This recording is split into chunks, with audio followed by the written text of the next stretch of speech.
I'm going to achieve today. And maybe a bit shorter, which then veers into this haircut. We're going to finish with like a taper.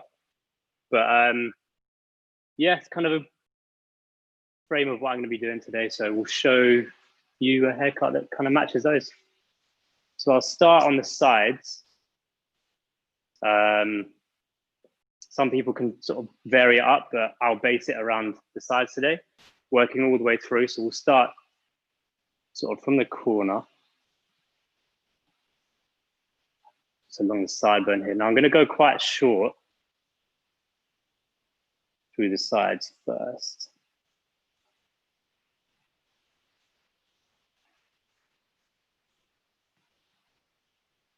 So the video is okay for everyone. I'd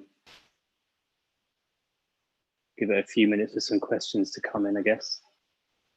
Yeah, we're looking good.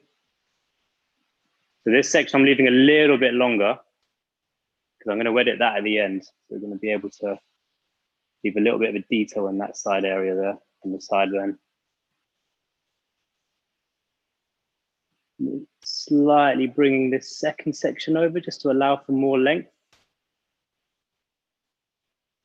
So what I'll be able to do here is towards the end, I'll be able to sort of freehand the shape in. So you've still got all that room there. Just be able to sort of bring in the outline a bit and still allow for some sort of fall of the hair on the edges.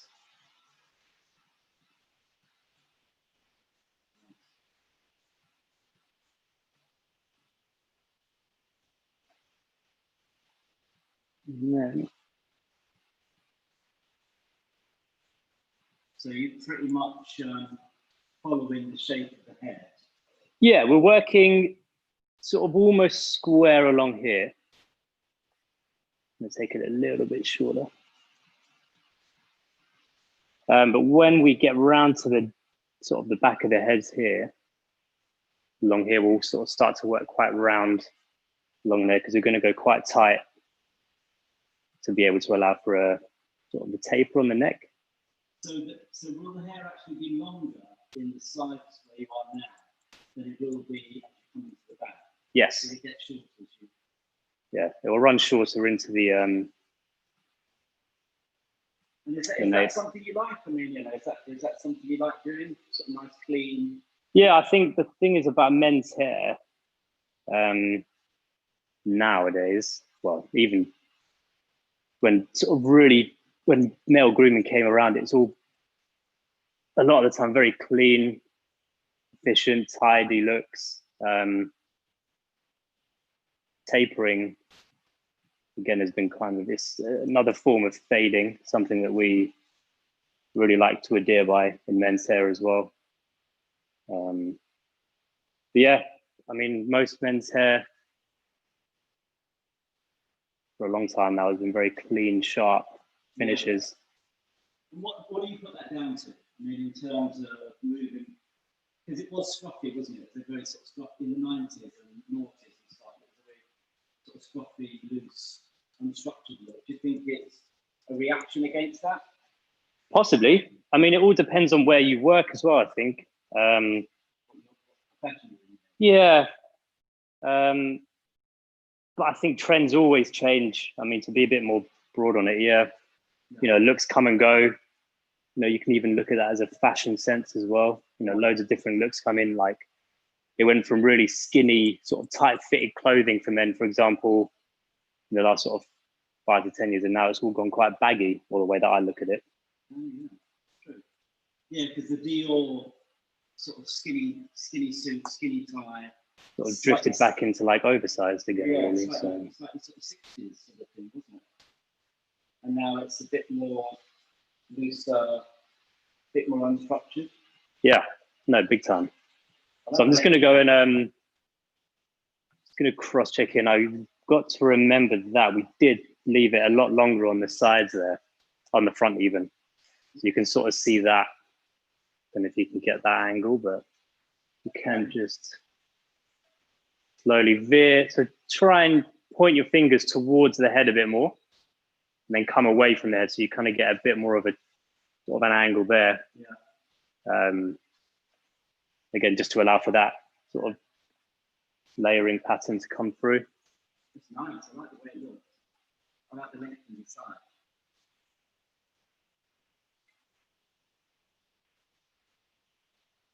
Other questions? Any coming through? Can you see them on the phone? No. Ah, so yeah, that's sort of starting to form in. So we'll be able to detail that out as well. Again, same through here, like I said before, just taking a little bit of weight out so it's not too heavy.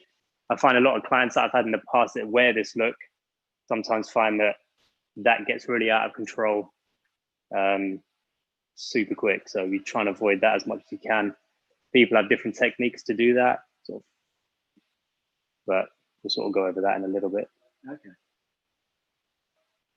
So I mean, as well as giving the look at on the day, do you kind of think about how the hair is going to grow through as well?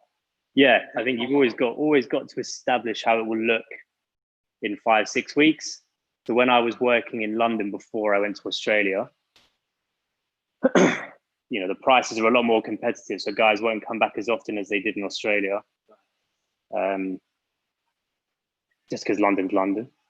So you kind of had to agree to the idea that someone may not come back for another 8 weeks, depending on what they're wearing. Like fades are a lot more consistent in terms of the client coming back more regularly, whereas this haircut, you could easily let it sit, you know, for a good couple of months and it would look quite nice. I almost find that 3-4 weeks after a haircut settled in of this length, looks way nicer, just because it looks a lot more natural. So that kind of touches base on what we were just saying about how clean haircuts might look like nowadays. Guys are kind of into the sort of more rugged look, but depends how everyone's feeling in quarantine. No, we don't know. I've got a lot of clients emailing and texting me, asking me for a haircut. There's going to be some very shaggy guys out there, isn't there? Oh yeah. Nervous. It'll take a lot of work. No, absolutely. So now I'm go on. Yeah, I was going to say, just got a question from Lisa. Hi, Lisa. What degree of angle your fingers doing going towards the back? I am pointing towards the neck as much as I can without leaving too much heaviness along the top. So we'll just work on that section again I'm just showing. So if I was to point away, you're leaving way too much. So whereas you come a little bit straighter, it's still kind of aiming, so I'm pointing to the bottom of the neck. So where I'm going into the neck there, I'm allowing for the graduation to sit quite deep, but not too much to allow this to get too heavy. This will then allow us to build in the clipper work and not leave too much length to then leave, you know, too much effort at the end. You want to kind of leave clipper work in a haircut like this to as minimal as possible. You don't have to go too crazy at the end. You know, haircuts like this are quite nice when they're all 90% worked in with the scissors and comb. You can see here, you know, take your time trying to get this angle because it's obviously quite tight. And being left-handed, I'm working on my harder side first, or is this my easier side? Can't quite work it out at the moment. Left-handed is always quite challenging when you're being taught. You know, being left-handed, very little. There's not as many educators out there that are left-handed, but they are starting to come through. So you sort of, a lot of it is trying to figure out your angles yourself rather than, you know, mirror. Yeah, it sort of looks to me, obviously I don't really comment, it looks to me like you're sort of just gently sort of following the head shape on the way down. Yeah, so like I said, the sides can be, the sides can be pretty square. I was cutting diagonally back, so there were sort of sections building into this whole shape at the end here. But around the head, I'm following the exact shape of the head shape. So going super tight. We're going to take all this tighter, but it's always nice to sort of build that length in first. And then down. So I'm just going to come halfway and then start on the other side. Cool. And I noticed that you've got the top sectioned away. Where do you normally, you know, if you're going to section the top and cut the underneath first, how do you know? How do I know? Where the section's going to be? it's sort of just above the round of the head? The section, like the parting, do you mean? The division here, yeah. Oh, right, I see.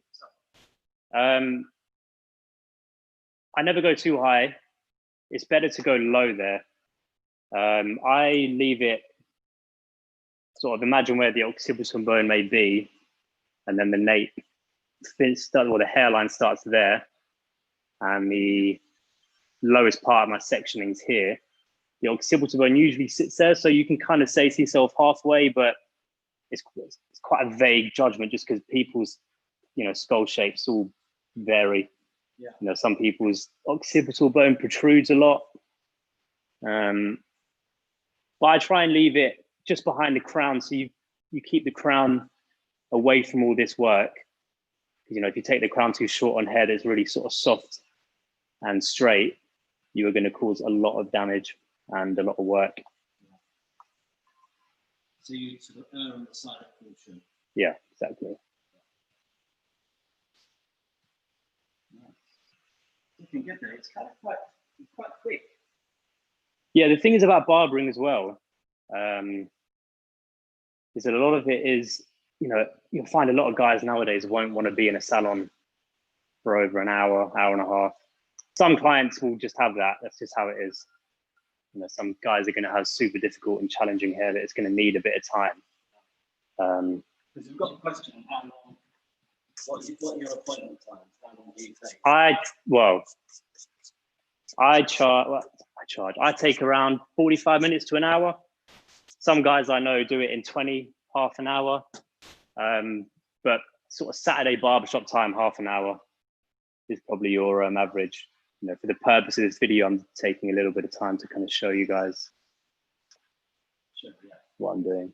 But generally speaking, it's between half an hour and half an hour to an hour, but your sort of universal times, 45 minutes, I'd say. That's what I started on and got used to and just really enjoyed. Well, you kind of break it down like this. Let's say we're doing this haircut. So you give yourself 5 minutes of consultation, max. 5 minutes wash, just because obviously we're working on a scissored haircut. Always cut hair like this and wet. And then half an hour max to do the actual haircut from sides to the top. And then also, obviously, if you're doing a little bit of fading, that won't take too long. And then into the styling, it shouldn't be too long either. You want to kind of minimize styling as much as you can. Because, you don't want to leave a guy having to sit there and spend ages,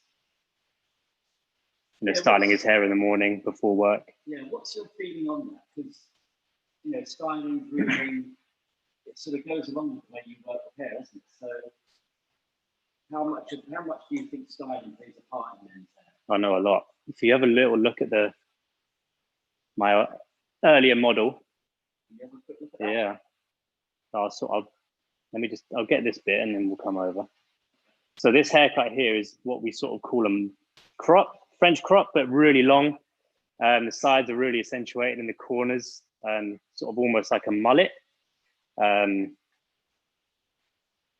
But this styling, it consists of literally hair drying it really thoroughly on highest heat, obviously constantly moving, so you're kind of aiming to not burn the client.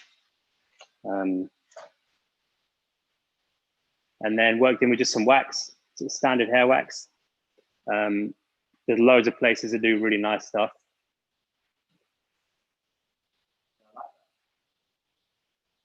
Because it's got a kind of strong shape to it, but the finish is kind of loose, isn't it? Yeah, no. Is that would you say, if you were going to say, like, what is James Hayes' style of working with hair? What would you say? How would you define your style? Clean. Clean? Probably. It looks quite technical, the way you cut hair. Yeah, I mean, you see a lot of guys and girl barbers, hairdressers try and go crazy on sectioning. I try and keep it as simple as possible, but efficient. This haircut, only really needs one big section, the halo, what, you know, is sort of worldwide known as. Yeah. And then you know, you section off the top. And other than that, it's not really, you know, some people section the crown off, do a nice little fringe section towards the end, so you can kind of focus on the fringe out of its own, which I might do.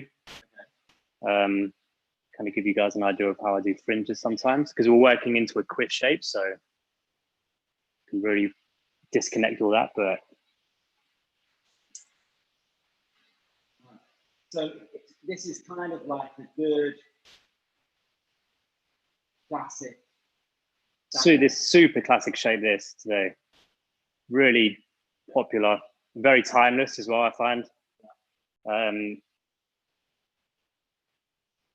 It's a haircut you've seen over generations in old school barbershops. No, you can, yeah, super old school. Old school is the best school. Yeah, old school is a new school. Old school is the new school. Yeah. I heard someone say a few years ago that you sort of see people wearing sort of old vintage stuff, you know, going backwards. Everyone's just afraid of the future and what they sort of see in fashion. Don't really know where it's going, so they're stepping back. Yeah. Haircuts are going forward though. Men's hair is flying. So popular now to get these fades. Unfortunately, I can't really do a fade today. The mannequins just do not allow for a nice sharp fade to come through. Yeah, in the market, mannequins that you can fade. Mannequins that you can fade, that'd be great. Super hard. I mean, you have to stitch that together. It's super challenging. So again, just working through the sides, still following a square shape up until about the ear.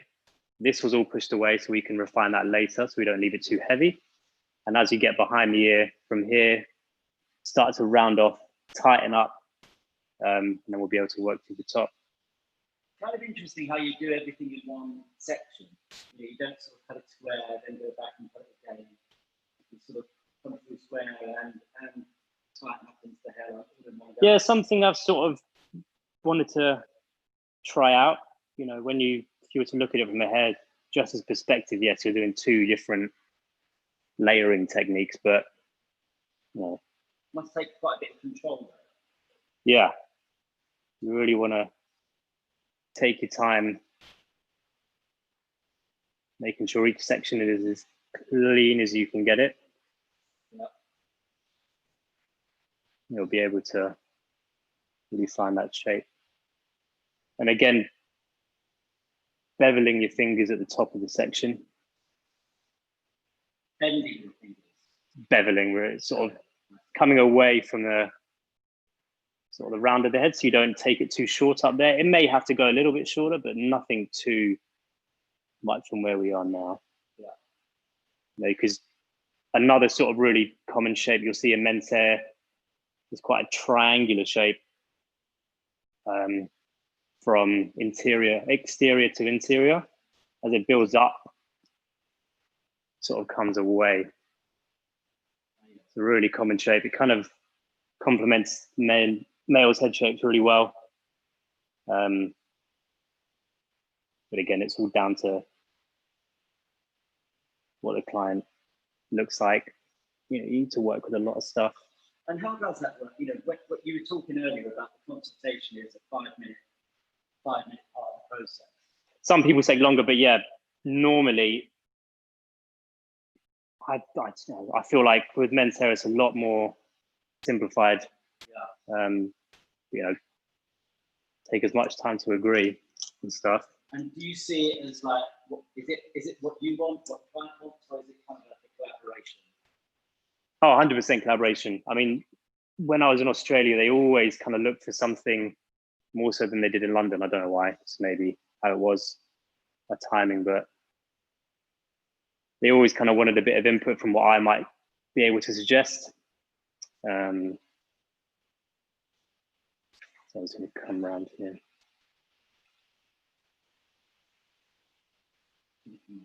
Yeah.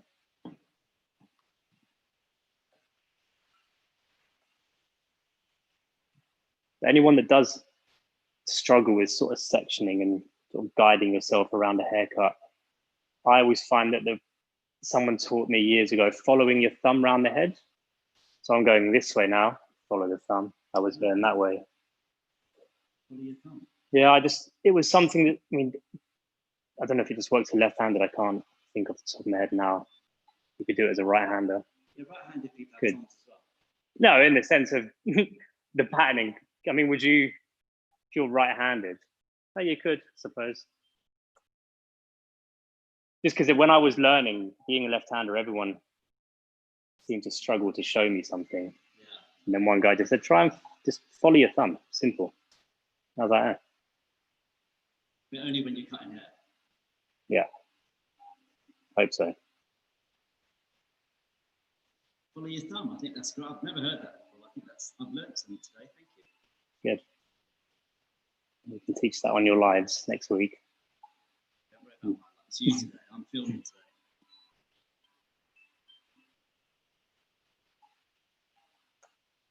Can you see?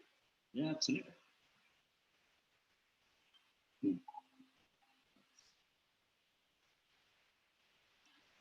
Yeah, that's good. I think we've got another question. I just need to, the computer is taking our questions, so I just need to go down to the computer. Yeah, I guess. Kimberly, I didn't thanks for joining, Kimberly. Hey, Kimberly. She says, great to see some men's hair demonstrations. Thank you. All good. I'm glad I could join this. So thanks to everyone that made this happen before I sort of forget. And symmetry, something I think all hairdressers have struggled with. Apart from, we've got the thumb, follow your thumb, I like that. Have you got any other little tips for getting shapes to be symmetrical? Like using your eyes? Yeah, I find hairdressing, it's a very visual thing, obviously. Little tips, always try and step back, give yourself sort of an arm's width of space between you and the client every few sections, just to kind of give yourself the view of what it looks like from a few feet away. Sometimes you get so engrossed in looking at it from such a close-up angle, you sort of forget where you might be, you get a little bit lost. Always stand in front of the section you're cutting. I find that really helps. So body position. Body positioning is key. Otherwise, you can start, if you're standing behind the section, bringing it towards you, you're going to just add more length to it. Yeah. As you sort of slowly go around, you just add more and more and more, which you obviously do not want. No. So thinking about where you're standing will assist you with your blending, with keeping the shape regular, keeping the shape consistent. Yeah, exactly. Yeah, no, it's a good point. Because I think that's underestimated, how important it is where you stand in relation to where you're cutting. Yeah, big time. I think it does get overlooked a lot.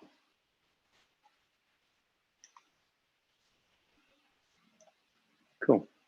So there's sort of the general length on the sides there. I'll cover that. Now there'll be a little bit of refining, like I said, through the sides. One side may be a little bit longer than the other, but it's all down to visuals. Then the neck we're going to work on again. Yeah, still way too long. So the clipper will start to bring that away, and then we'll be able to sort of scissor over comb and blend that through into the top. Good. All right. So where now, Jamie? Into the top. And I noticed you've got it divided into two at the top. Yeah, I do that just because I find, trying to put that amount of hair in one clump is just not great. So it's just the practical. Yeah, it's practicality, really. And it looks as though it's just on the top of the round of the hair. Through here or here? In the center. Yeah, I just put it through the middle. No reasoning. It just kind of helps divide it into two, so you're keeping the work clean and efficient. Yeah. Just going to briefly wet this. I'm hearing that word a lot. Cleanliness, and efficiency. That sounds like it's something that you want to obviously help manage your time. You know, you don't want to, you know, create tons of extra work on a haircut that, you know, shouldn't take you more than, like I said, 45 minutes at the beginning. So I'm just going to create a guide in the middle. And you always refer to this with a specific, is it your is it the profile? It's like a profile guide, yeah. So this is what some people do is go all the way through, but by doing it here, I'm going to take it a little bit shorter. Not go too high up first. So you're just adjusting that, are you, slightly? Yeah, this is just making the section a little bit tighter. Okay. No, I don't it want does look very, very logical. As I say, I don't cut men's hair, but you make it very, very clear. Hope so. That's the goal. Yeah, no, absolutely.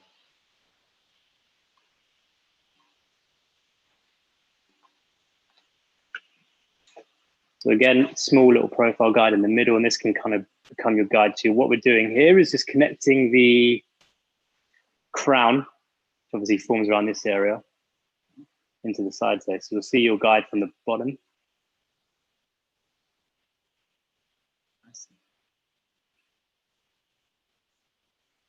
And you're dividing it into two, are you? So you're not Cutting too much at once. okay. So it's just to make it easier to hold in your hand. Yeah. I'm just gonna, you go. All right. No. I'll turn it around. Which side are you going to do? So, I'll come this way. oh, thanks. I'll go this way then. That way? I knew you do the side that would be furthest away from me. That's all right. Got you. Got you. And your subsection, if you go through. Yeah, this is where you don't want to, obviously a big part of it is cross-checking, but I don't want to have to go, you know, cross-checking is part of the haircut that you don't want to really,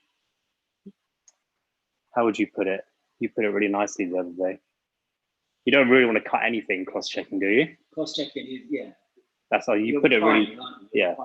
Refining rather than recutting. Yeah, that's what I was going to say. Yeah, that's good. Refining rather than recutting. No, so you want to just be clean, neat. You know, the neater your work becomes, the quicker you can get at doing it. And then you haven't got a... Another key trick I always used to find, if you get this section and push it up, kind of makes it really easy and nice to pick up. So it makes it easier to hold, to get the hair. Yeah. Do that. You'll have to do that again on the other side. Yeah. So you can see it. Nearly around this side. I like that. Yeah. And then to bring in the sides, there's one more small section. You can bring this.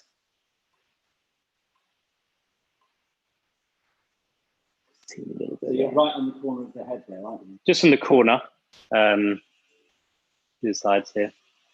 So you sort of work, no real pivoting. It's all still pretty square along the sides. We're going the other way now? Yeah. Come down.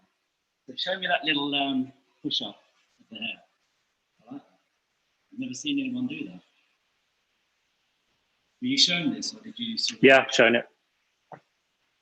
The finger width section as well in these guides now, just so you guys know. Let's get that bit. Subdivide your guide. And then bring in, so it's about a finger's width, a little bit longer. That one's more like 2, but right, so see, so you sort of clamp the bottom in between where you're cutting because it's still pretty long into the sides there to push up. You're able to kind of bring the comb into that. So you push the hair up and keep holding it while you put the comb in. Yeah. And do you do that on clients? I mean, I know you're working on a mannequin. Yeah.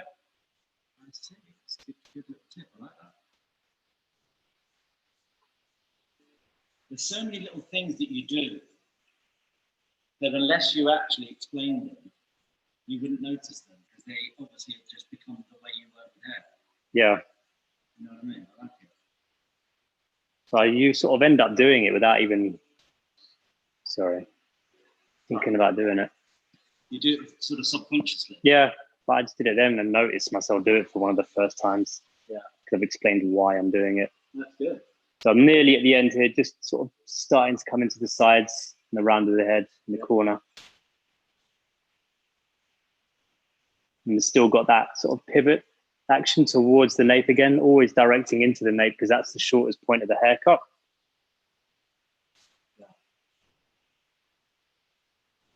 And how about tension? You know, the tension you've got. As tight as you can, really, because we're doing quite a tight haircut with scissors, you don't want to allow for any loose ends. So as tight as you can get it in the, you know, as short as we're going here. Okay.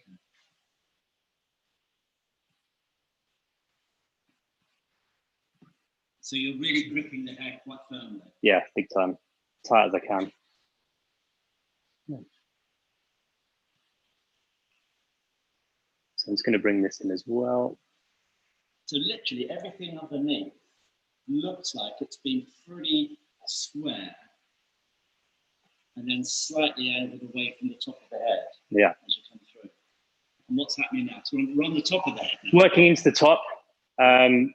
Actually, what I'll do, like I said before, section, no. I'm going to completely bring all this top in now. Oh. Okay. And you sort of come in front, just so I can see the mirror just about. Okay. Yeah, that's cool. You normally got in the way of me.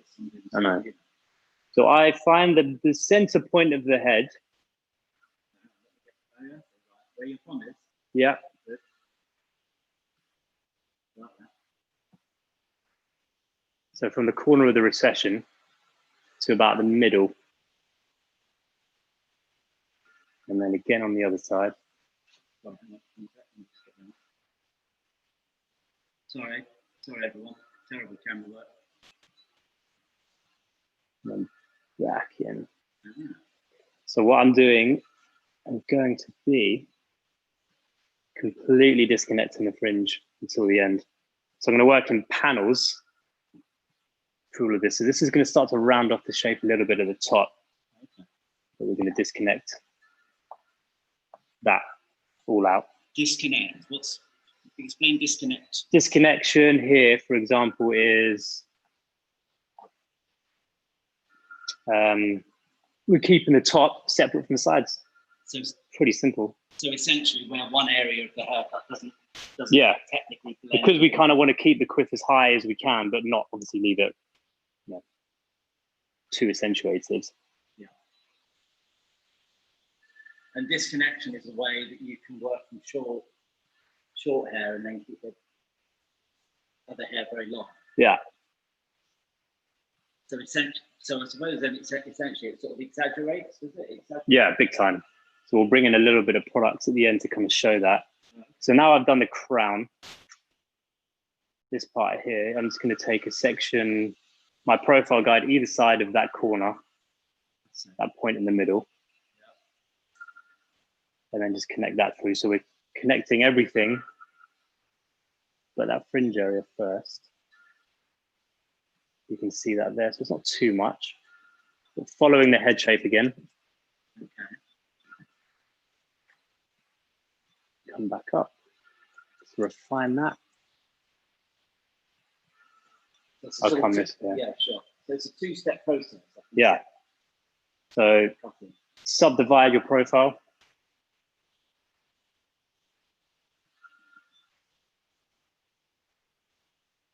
And bring that through. And you'll find your guide. So you don't want to take too big of a section, because otherwise you'll start losing that guideline. And in. Sorry, what do you mean? Well, where my subdivision was made, you don't want to take too much of a section that you're working into. Oh, so it's like section 1 profile guide, then section 2 into 1, and then 3 into 2, and 4 into 3. And then everything here I may leave just so we can kind of work that in dry, but I'll sort of work that in now as I'm going along. So section off number 2. And then bring in number 3. And then can clamp here and push up a bit. So you're pushing up technique again still, yeah? You'll find that guide just underneath. And then second section there, following the shape of the head. So this is nearly 90 degrees at this point. Yeah. But that's lifted slightly higher, isn't it? The second box? Yeah, again, just to help,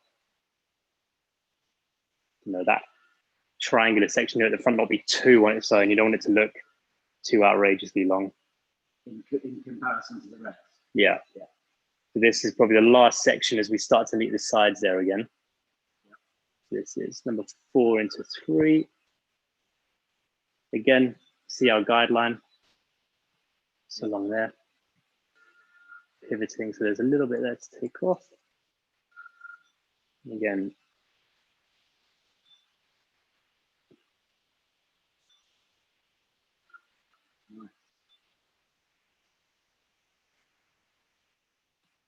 and that's just your last section there, is it? yeah, so where that point is, come across.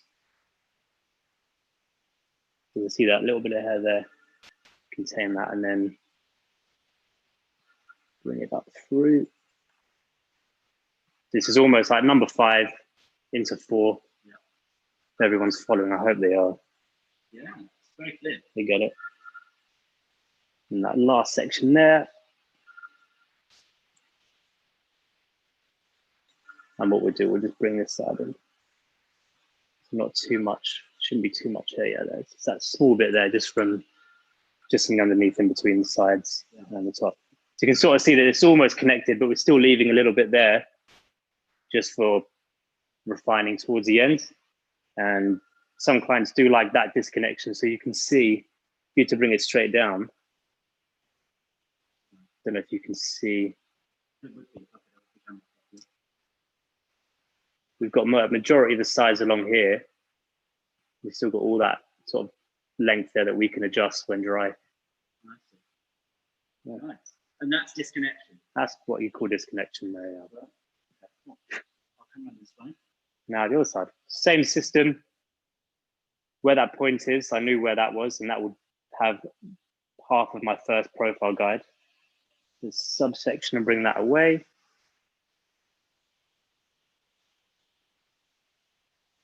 Hopefully I'm right. And now you're sort of cutting the other way around now. Yeah, it's a little bit harder for me being lefty. Yeah. So again, up, following around to the head. So subdivide number 2.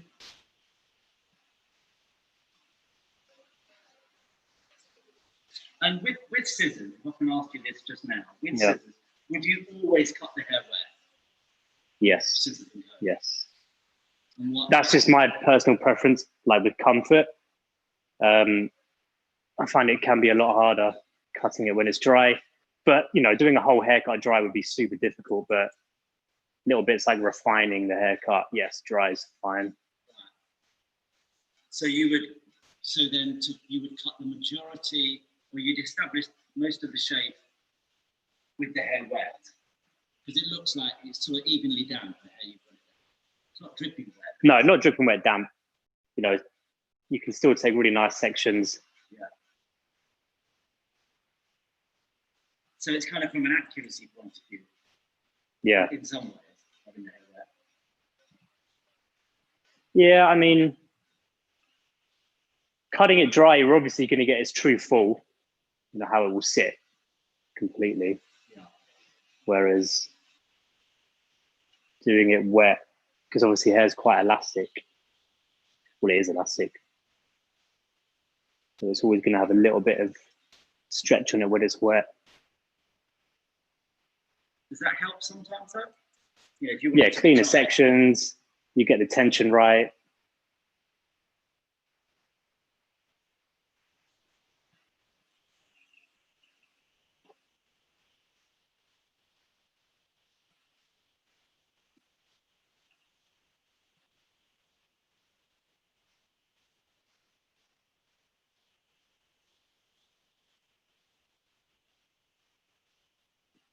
And this is where you're going to lift right up. Is this the last one or the previous? This is second to last. So the last one will be from there. Oh, I see.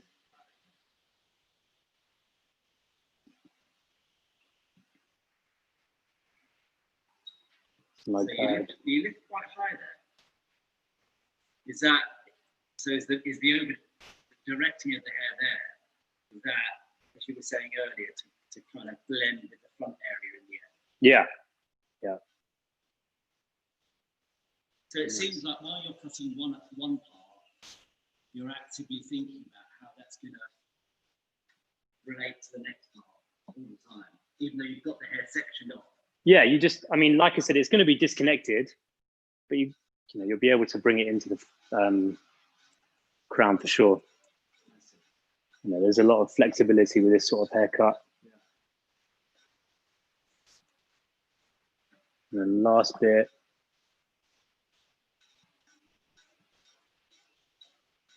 And there should be a few little hairs. No, not today. Yep. Would you have a little look at that? Yeah, I'm just going to give it a quick cross check. So we're just going to work in panels this way. So where we were working like that, I'm just going to work like this. So, okay. Horizontal sections along it, just so we know that the whole shape before the fringe is all nice and neat. And in match. Does it work if I stand in the way? Yeah, fine. I'd rather than see more of it. I've done this haircut a couple of times recently, so yeah. Any cool questions? I like your tone. I love the sectioning too. Yeah, YS Park. Probably the best out there. So.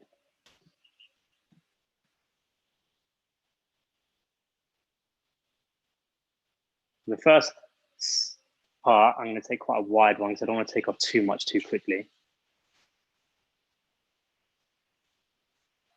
Just straight up 90 degrees. So there's only a little bit, it's not too much. And into the sides again.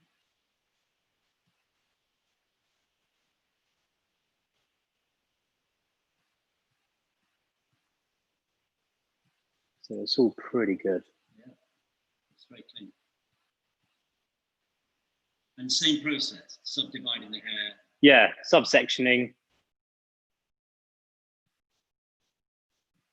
So let's see, there's a bit of point there, I think, in this corner here through the middle. Yeah. Just make sure you're taking that off. Just double check through this area.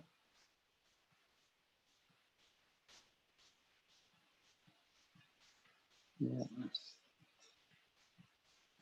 I like the way you have the blend, the contrast between the low and top and the. Yeah, so that disconnection area is sort of pretty key to the whole shape. Yeah. And it still gives that client a lot of flexibility in terms of sort of control. If you take all that too short, you can, and I do it. Some clients hate the idea of having loads of hair around the head, sort of falling through, which we will trim at the end. So it's always nice to kind of get the base in first.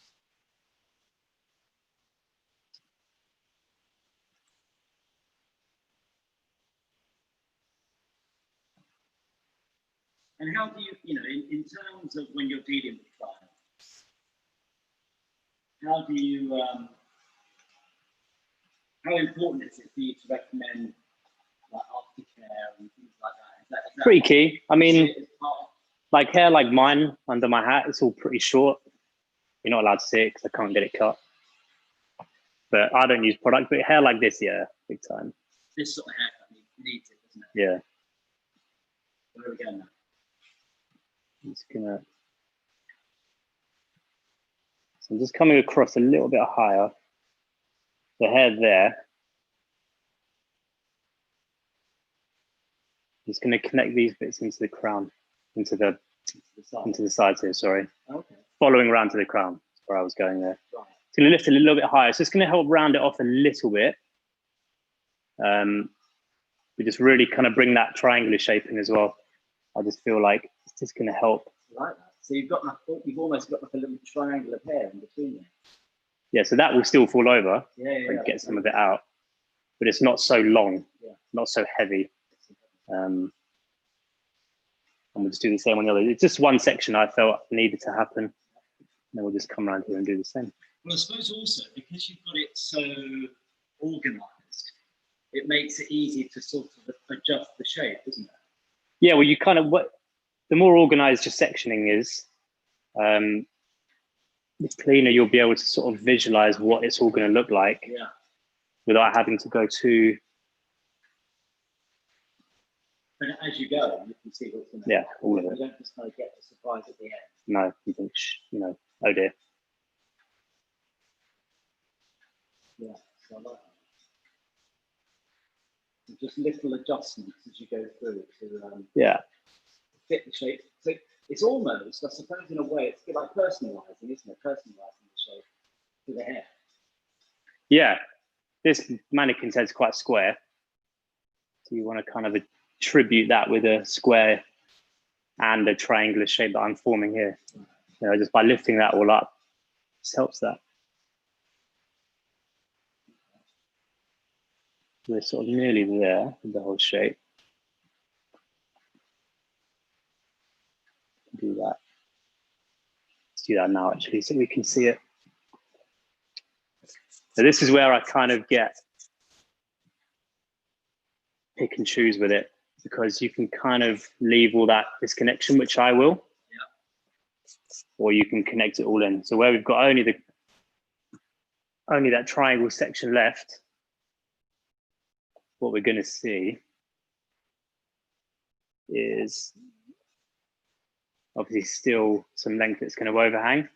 We'll leave some, but I'm just going to go around in one sort of panel where the last area is of disconnection and just try and connect as much as I can from about here. So just these areas. There probably isn't too much. It's just being efficient and just checking, making sure all of it is mirrored, all the same. Yeah, great.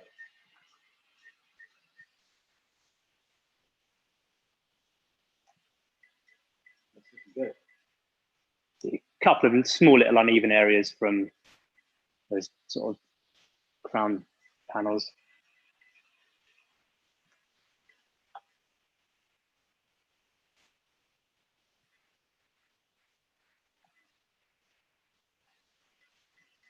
Very nice. You can sort of see that roundness. Yeah. Just there. But that roundness on the sort of around the back of the head's really coming through. Whereas when you get round here, should really start to square up once we edit here.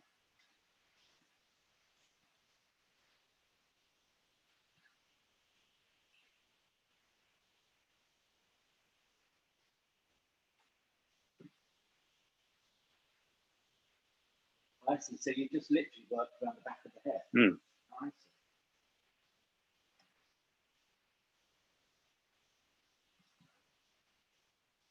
So now I'm just going to check the length from these corners to either side. So again, try not to use your fingers in pulling the hair up. Doing that's not great. Right. I just find, so this side's a bit longer, just noticed. So that one a little bit there. Cool. Last section.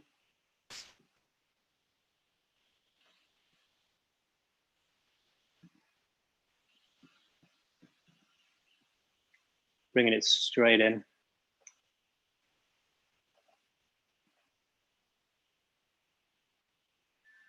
The intuitive hairdresser said we're all in the flow with you, enjoying. Nice. Kisses from Greece. Hey guys in Greece. So there is our triangular section sitting at the front there. Okay. You can see our guide, and then our last bit. We are going to technically card and connect it, but it is still going to be disconnected just because of the way we're going to arch it. So it's going to really kind of bring it back onto itself, only trimming it through slightly. So when we comb it straight up, you'll see the angle that it's sort of coming away at.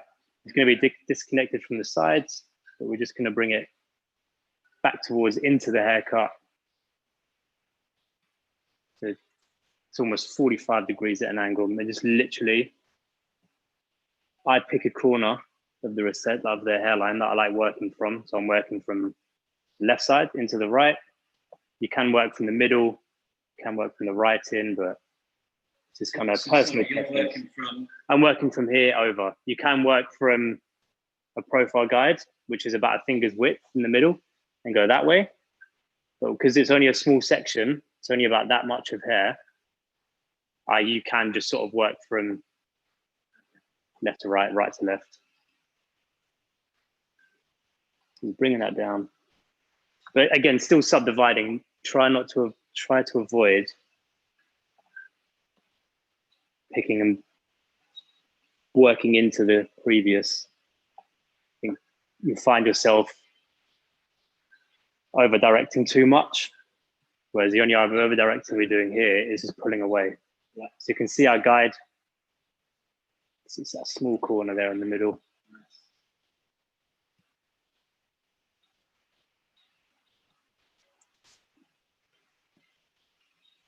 Subdivide. We have greetings from Australia. Hey, whereabouts are you in Australia? Far North Queensland. That's way away from where I was in Melbourne.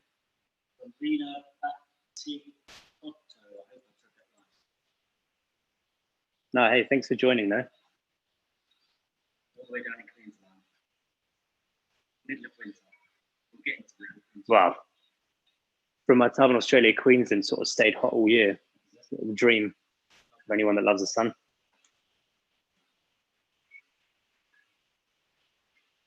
So I'm just in the middle here.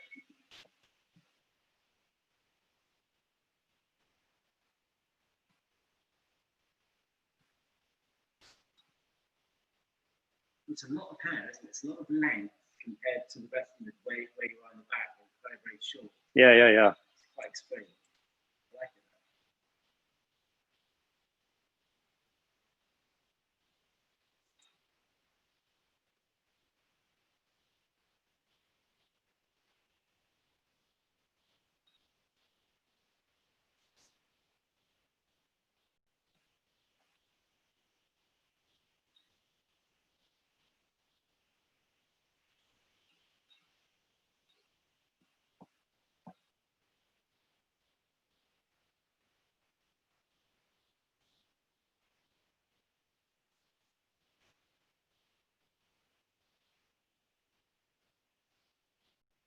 It's just nice to watch.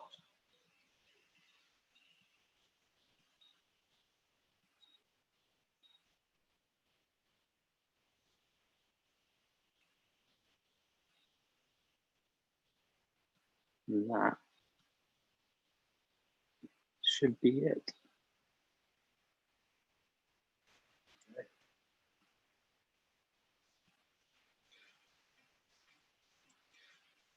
Let's double check.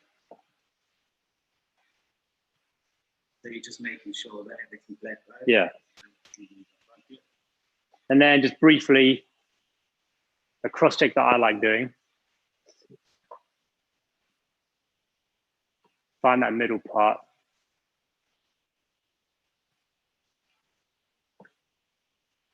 And divide that through. And obviously what we're going to get is sort of some awkward shapes in around here just because of the section pattern we did there. As you bring it up, it's just taking any sort of hairs that are out of shape, not in line with the rest of it. So straight up 90 degrees, always try and use the mirror as sort of like a guide. So I can't stand in front of you then? No. No, definitely do it. Sort of know my angles. So again, bring it up and just refine that line. Yeah.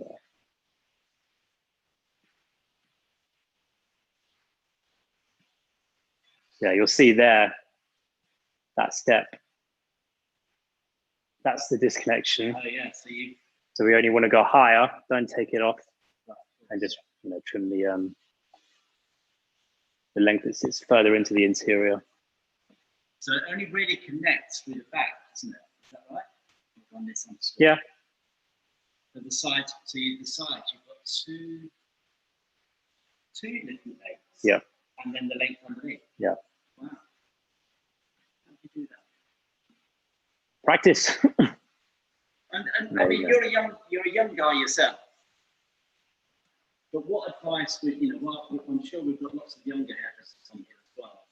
What would you say, you know, you've kind of come a long way in a short space of time. What advice would you give to someone maybe just starting out in the hairdressing world? Practice. I think you'll hear most hairdressers say that.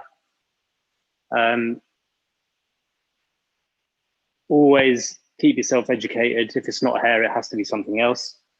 But, you know, if you're focusing on hairdressing, definitely keep watching videos. Follow the right people, be part of the right team. I think being part of a good team is key. You know, when I first started, I was part of a great group of individuals in London, over in an area called Shoreditch in the East End. You know, and if they're not teaching you, they're always kind of there being good support. I think that's a big key part of it. So yeah, education and a good team, probably what I'd say. Cool. So what I'm going to do, we've cross-checked. I'm going to dry it through, have a little look, and then we'll get onto clippering the neck. Okay. So apologies if you can't hear us too well, but these headphones work quite well against loud sounds. And you're just going to dry it, you're going to put the product in the hair? Or? No product, just because we're still going to do a little bit of work, just around the edges and stuff, and fade there out. So no, not yet.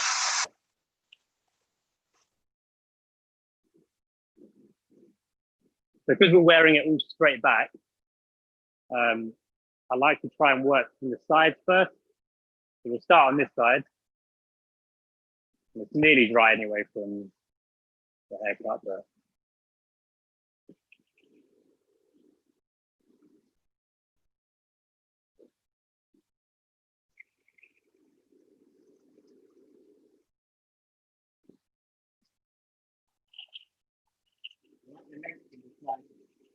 yeah, this is the thing. Now you're seeing it dry, and we might as well just keep it. I don't really, you know.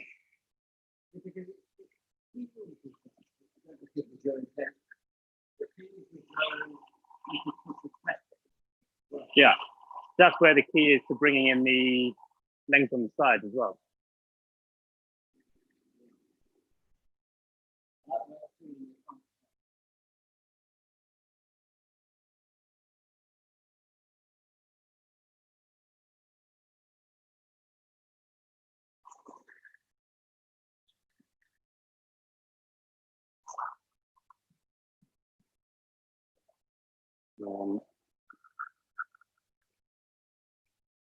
Cross, start the second side.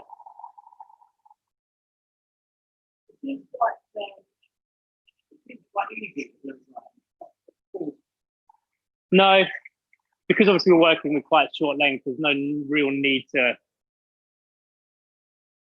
do anything too. Yeah, you don't need to force hair. It's always going to go back anyway with some product, but by drying it on, you know, high heat, you're able to just control it. You know, heat is able to direct hair, so by drying it on a high heat, medium speed, and it helps that. Now working into the top, over. I work in sort of small panels. To start at the crown, to try and tame that down.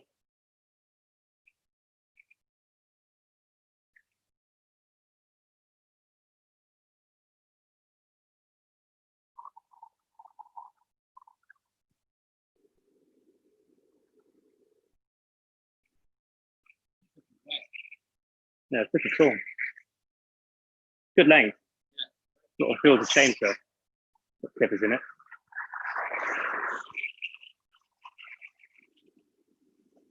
And then you slowly want to start bringing some of that length in from the front.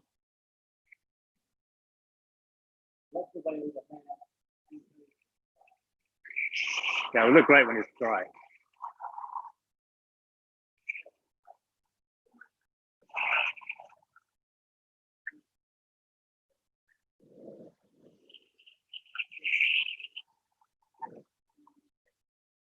Yeah.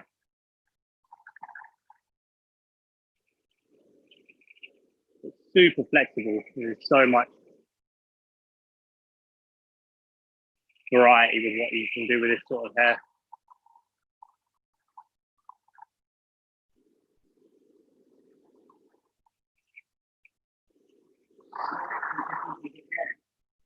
Guide it, yeah.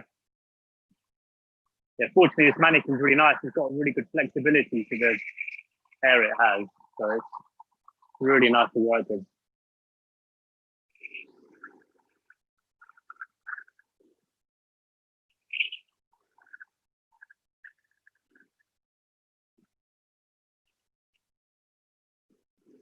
Yeah, always be thorough. Make sure it's all dry through. And then the last bit, bring that fringe into play.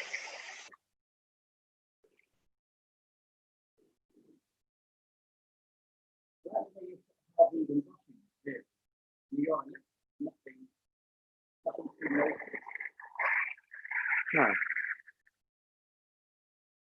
You can see that disconnection there. Kind of a good shot if you can get to sort of see that. Let's go too close.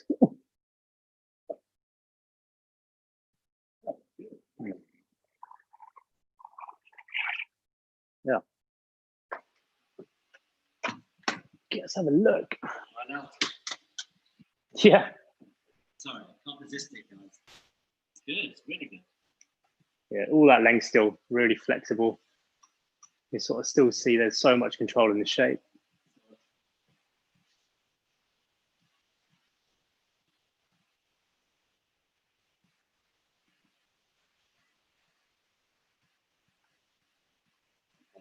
Yeah. I mean, you could, if you wanted to, just go with that, couldn't you? Easily, 100%. Obviously, due to the mannequin's stitching, the sideburns will never usually sit like that, obviously. They'll be way more tighter. In some cases, if the hair's a bit curlier, it will probably bounce a bit more. That's okay. Yeah. Yeah, with that disconnection. So good. No combs in the pockets, hygiene. No, we can see now where it's a little bit dry. Yeah, see? So as it further along it gets to the fringe, the longer it gets. The longer it gets, yeah. And that's so there, we'll probably do a bit of tweaking just to take some of these, frayed areas from the ends, take those off. But what we'll do, we'll just focus on clippering the neck out now. okay. We'll just fade that through, so yeah. Cool. The key is to this, I'll try and go as short as I can without it looking too bad on a mannequin. Yeah, clippering's not easy on a mannequin, is it? No. What are you using there? So these are the wool magic clips. They're 5 stars, all 5-star magic clips.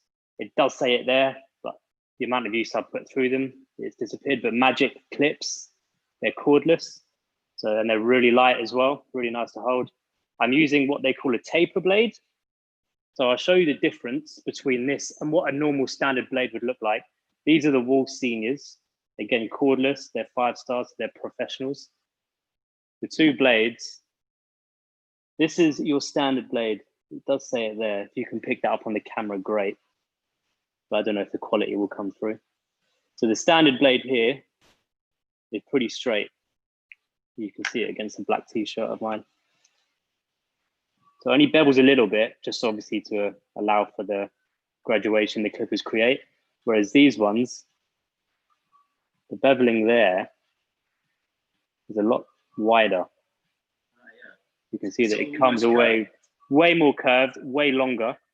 There's what we call tapering. Tapering is like a smaller form of fading. But it's more of a deeper graduation. The teeth are wider and there's way more curve on the ends. Never knew that. So yeah, taper blade. They are the coolest thing going. Taper blade. What I'm going to work on first is a number 3, open. So it's the highest number that I work with. Anything above this is normally finger length against the head. So we'll take it just shorter than how long your finger would be on average against someone's head. It's going to take off a lot, so don't be alarmed. I'm sort of saying that to myself out loud. It's still reasonably long on the back of the head, but we're just going to be able to put this in, to about here, just to allow, and then we'll be able to scissor or comb the rest of that in. So first, just working it up. Always coming away from the head. There's a little curve action. Yeah, what we sort of, that pivoting. You can sort of see there's... Wow, that's great. There'll be a little bit of disconnection there now. There's going to be a big steep angle that we're going to be able to scissor or comb in. But try not to go higher than the ear. I go to about halfway. I mean, the ears on these are really small, so try and avoid using mannequins as the guide. Well, I noticed you've got like a little kind of semicircular action. Yeah, it's working in like a semicircle shape. Then I do use the cone to refine that step, just so I know that I'm going to go over it anyway, but it's a nice sort of guideline to say to myself, don't go higher than that. Yeah, always working against the head. I'll try and go as slow as I can so you can kind of get the motion. It's almost the sort of thing you need to do quickly, isn't it? Sort of. Yeah. The slower you go, the more daring it looks. I don't know, it freaks me out when people do it really slow. So you can sort of see if you come from profile. Oh, sorry.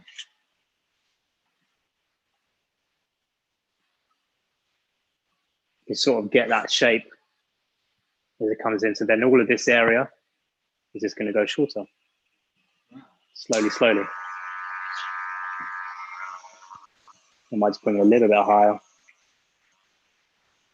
And what's that? The comb going in behind the clippers? That's a kind of a thing. Yeah, this Never seen that before. takes a little bit of training. The comb goes as you go in, come down. This helps bring the hair down. So the more you do that, you can see the hair's kicked up completely and you think, oh, I can go all the way up there. This brings it down to where it should sit and does sit. So it's sort of like 1, 2, 3 down.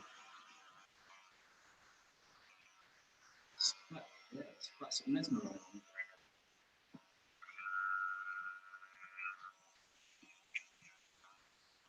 And what we're going to slowly start to build is a sort of round shape here. Okay.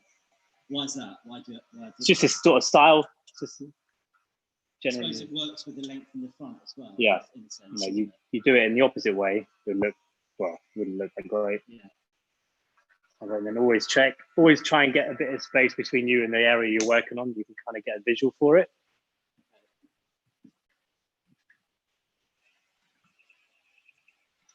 That was so quick. So now you've got your canvas. When I fade, I like calling it a canvas. You're kind of working into that. So this is now a number 3, just going underneath that.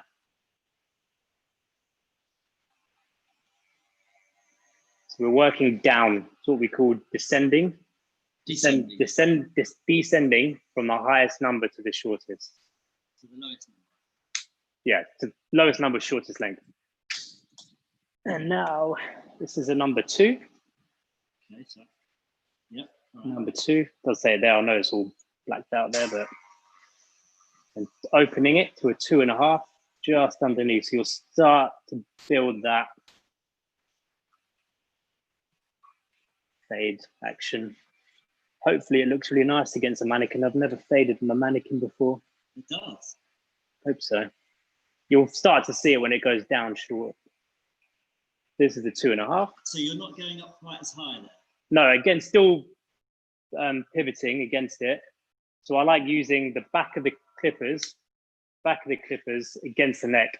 So you just almost rub against the neck and against the area that you're working on. There's all still that really steep semicircle action to build that fade. And then now that was a 2.5, down into a 2. So if you can, I don't know, you might not be able to hear it, but it's all about sound as well. I know it sounds weird, but I sort of find that using the sound of the hair coming off through the clippers really helps. Well, now it's not taking anything off. Oh, so you can't hear it. Yeah, there's no hair clippering. Yes, it's a way more visual thing, hairdressing, but sometimes using clippers, it's quite nice to listen out for it. So it's an audio thing. Yeah. This is down to a number 1, so that you can tell that the difference between those two guards are super extreme. Goes from 6 millimeters to 3. So each guard goes up by 3, roughly. The one drops down a lot tighter, so this is where we're going to start having to be cautious when learning these fades. Yeah, I'd be terrified now. So drop the client a little bit lower so you can see the deeper area you're working. And we're working 2 fingers up now, 1.5. So number 1 open, bring the lever down.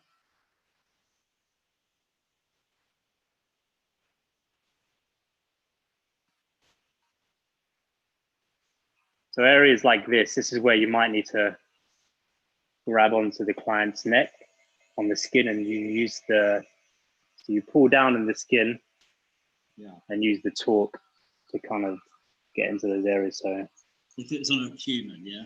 Yeah. Okay. Down into number 1.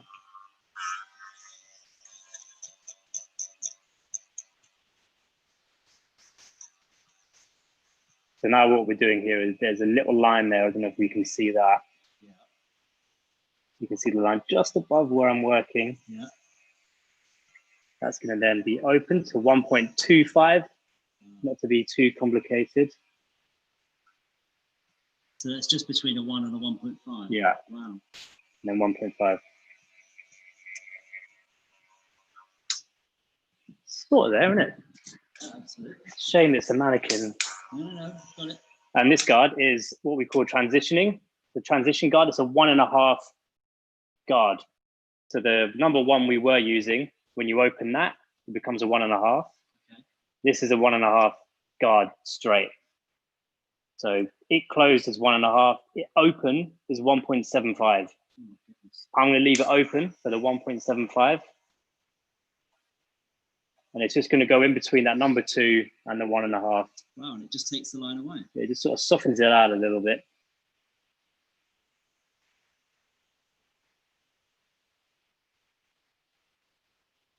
Yeah, so it's starting to come through there now. It's good. You have to be very, very sure of yourself doing this. Yeah. Very good. Now, no blade, no guard, sorry, just open blade, 0.5, just at the bottom, just to get that little line out. So this area, I like working in sections. So imagine sort of half and half.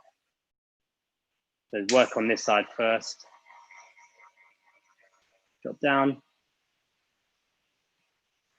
Drop down again. Now this side. So it's all the time you're going from the longest to the shortest? Yeah, this time. You can work from the bottom up. I find working from the nape, sort of from the hairline upwards, you tend to push the fade higher because you don't really know the space. You're not really sort of aware of the space you're meant to be working in. Yeah. If I was to start here and go up, I've seen so many people go from there to like here. Too high, I think it looks like had an operation. Well, it just doesn't really frame it well.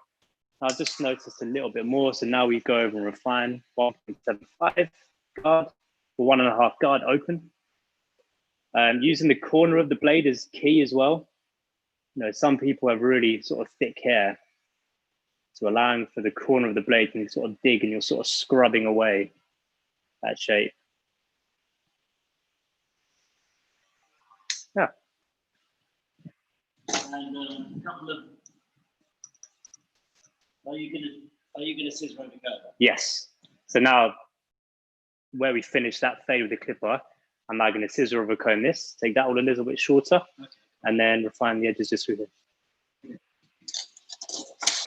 essentially, so the whole haircut is working a combination of, first of all, scissors and the curve. You know, scissors.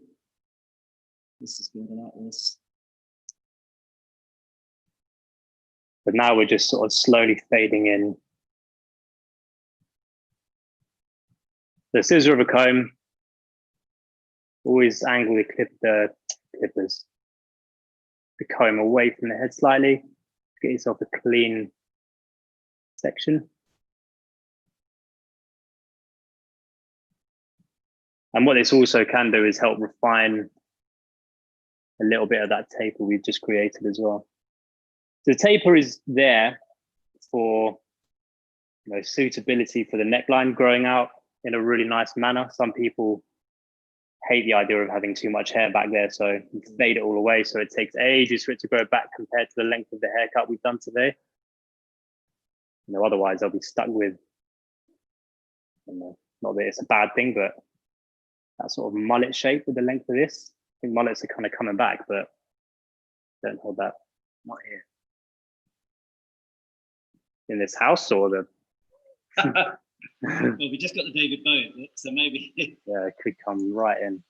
So you can see now, the issue is the mannequin, the shorter you go, the stitching starts to really kind of come through. So what it is connected through here, that step that we can see is just the difference between a 3.5 and literally a number 4. But when you sort of drop down into that length, it does show a little bit more than it would do on a client. So don't be afraid of that. Well, I know where I am lengthwise. It's just a little bit here.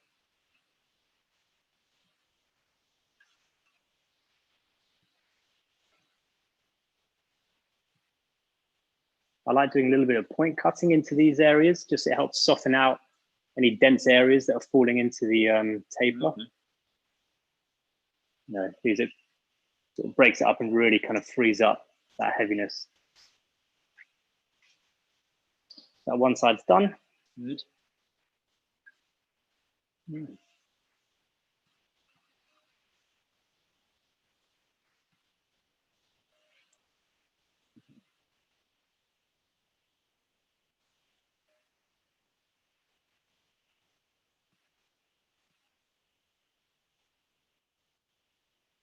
Yeah, so how do you, Andre is asking, how do you deal with lumps, bumps and valleys on the skull? Good question. I always tend to leave hair that little bit longer. So let's say where we've done a taper and there's really deep inclines here on the head, which usually there are behind the ear, there's those really strong bones, which are called mastoids. Always allowing for a little bit more length. Let's just think about this. And then the corners of the clippers, that was a good tip. Yeah, so when you're working around them, using the clippers to kind of dig away at them, like I was just showing there earlier, using the corners, you can kind of get in and around them. And also sometimes leaving that little bit more length over sort of those indents visually kind of matches everywhere around it. Yeah. So you sort of say to yourself, okay, this might be 0.5 millimeter longer, but you know that when you do look at it, it sits sort of in tune with the rest of the haircut. Yeah. Let me check this area. So it's a very visual process, isn't it? Yeah, fading is super visual. It's like, yes, you follow the numbers up and down the clipper, you know, 1, 1.5, number 2. But again, a number 2 might not work in an area that's indented in the head. So it might have to be a 2.5 to leave it a little bit longer. It does work, it doesn't work. But again, practice, you have to practice. Clippers are super difficult to use when you start out.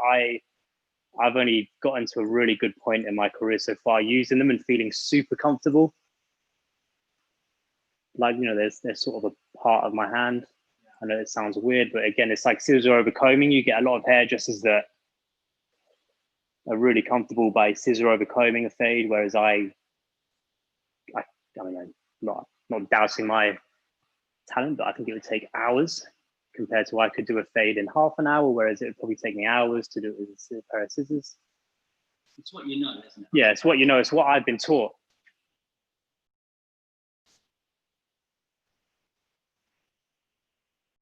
So just coming into this area now.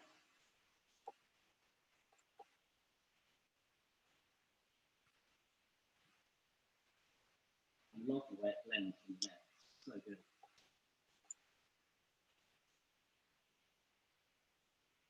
So yeah, like the photos I've done for you guys, it's kind of a combination of all three, really. You know, you've got the bottom one there with the taper on the neck, exactly what this is like. Into the middle one, which is one of my favorites that I've photographed. Really sleek, you know, really nice and clean. Small taper there on the sideburn. And then into the last one, you get that sort of looser finish with the curls and the side part. The side part can come into play wherever. The haircut that I'm doing here. What's this top? That is my Instagram. Thought I'd throw that in there for you guys to have a little follow. You can see some videos me and my dad have been creating recently. Some of my work, you know, cool music I listen to. Feel good.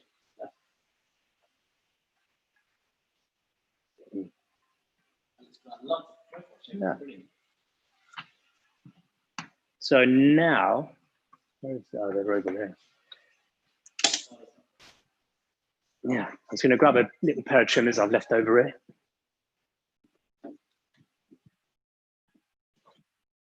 So these clippers, or they're trimmers even, they're the last sort of tool that I'll use today. They're lithium berets, they're WAL as well. They're good for like outlines. So where we've got all this work,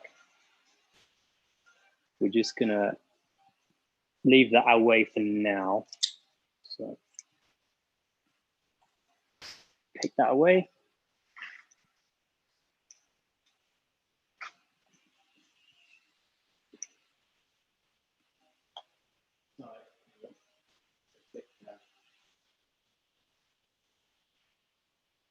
It's not moving now. There we go.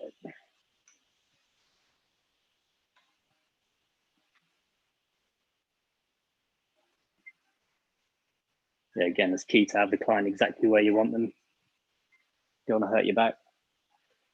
This is just to kind of help narrow out that area there. So use the front of the teeth to kind of get that line nice and sharp. And then if we can, let's see if it works. Yeah, it's not too bad. This will just help get that, you know, the last little line out at the bottom of what would be a client's neck in a, you know, in an ideal world compared to that.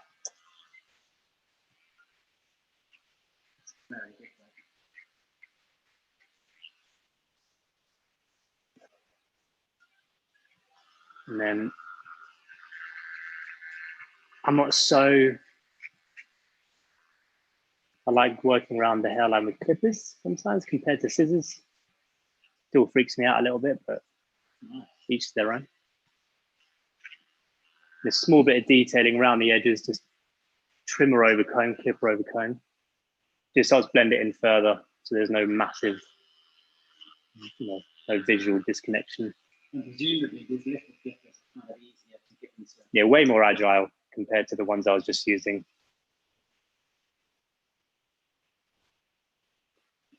And what we'll do, I'm not going to trim. I think I like all this area. So we'll keep all that. But just refine it just a little bit.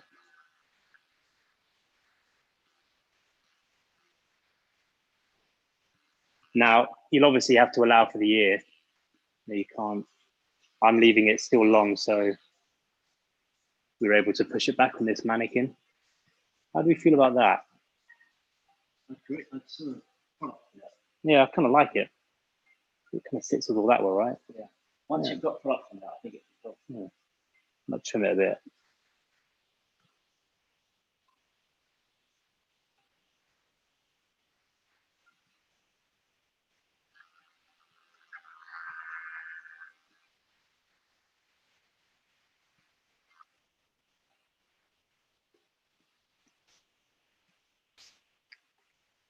And then same on the other side.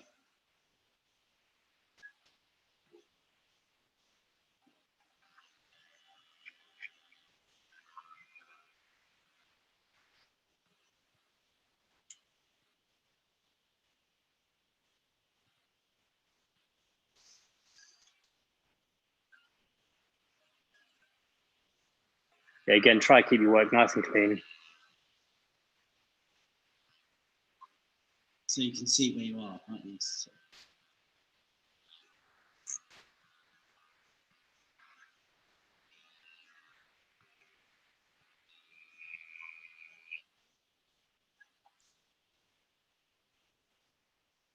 And then you can come in front. Take the weight out. Yeah, I'm just going to just see because I feel like it is nearly the same height. It's already. This is just a little visual. Yeah. This side is a touch longer.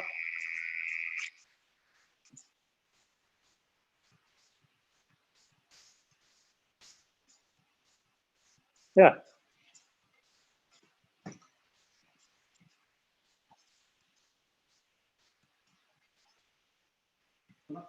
Yeah. So I was going to say next. Let's use. So with a haircut like this, I tend to use something as loose as you can, just because you don't want to,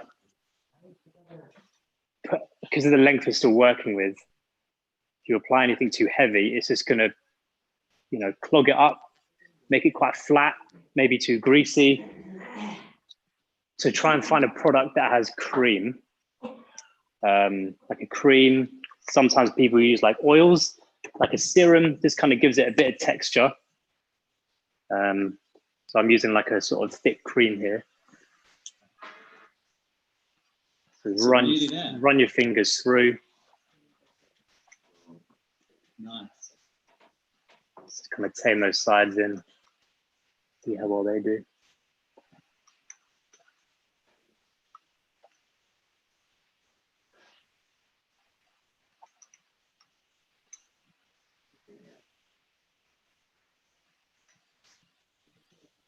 Cool.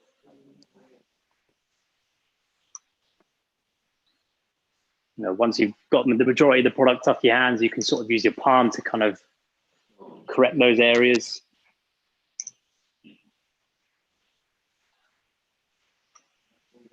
Yeah. And then if you want a bit of hairspray, any type of hairspray would do. You know, if they want to go out that night and they've got hair that's length, they don't want it to be, you know, flopping around on the dance floor or the pub. I use, finally, I can find it, a skeleton brush. What else are they called? Vent brush, there you go. Just to help, you know, get the details in, show the texture that we've cut.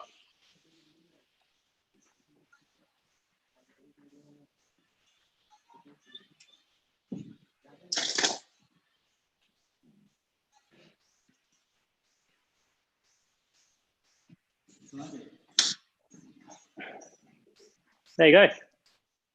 So it's what you call a modern quiff, balanced out with the tape on the neck.